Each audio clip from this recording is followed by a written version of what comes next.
Seorang pedagang dan seekor ular. Suatu hari, seorang pedagang yang cukup kaya dan baik hati menemukan seekor ular di halaman rumahnya. Ia tak memukul atau mengusir ular itu pergi. Sebaliknya, ia mengajak ular itu masuk ke dalam rumahnya. Semakin hari, hubungan mereka semakin akrab.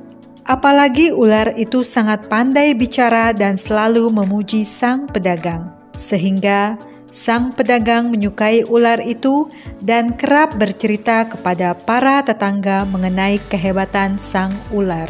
Tetapi sejak kehadiran ular di rumah itu, pembeli produk pertanian di toko pemilik pedagang tersebut jauh berkurang.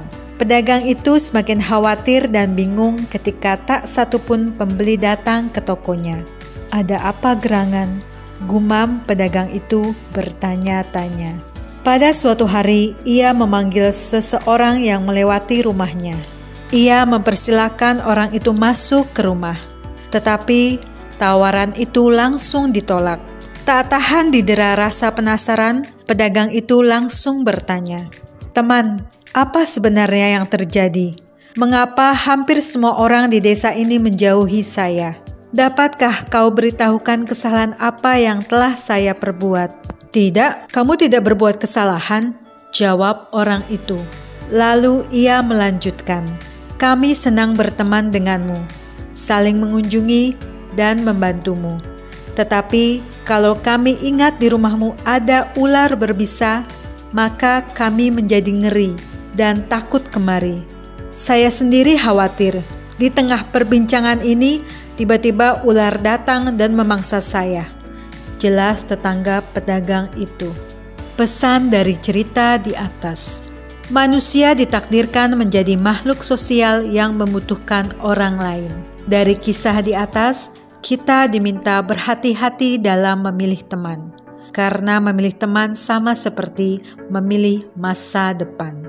Charles Jones, Presiden Direktur Life Management Service, berpendapat, Anda yang sekarang akan sama seperti Anda 5 tahun mendatang, kecuali untuk 2 hal, yaitu orang-orang yang Anda temui dan buku-buku yang Anda baca.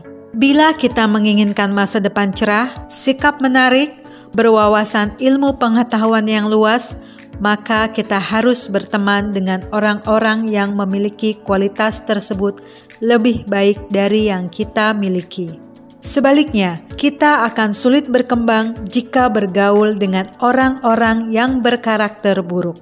Dengan kata lain, orang-orang yang menjadi teman kita sangat berpengaruh terhadap kualitas diri kita.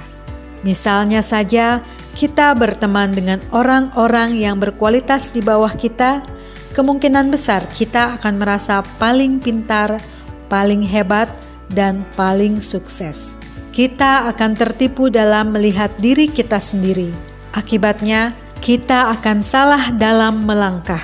Tetapi, bila kita berteman dengan orang-orang yang kualitasnya jauh lebih baik, maka kita akan termotivasi untuk belajar dan mengejar ketertinggalan. Maka pandailah memilih teman.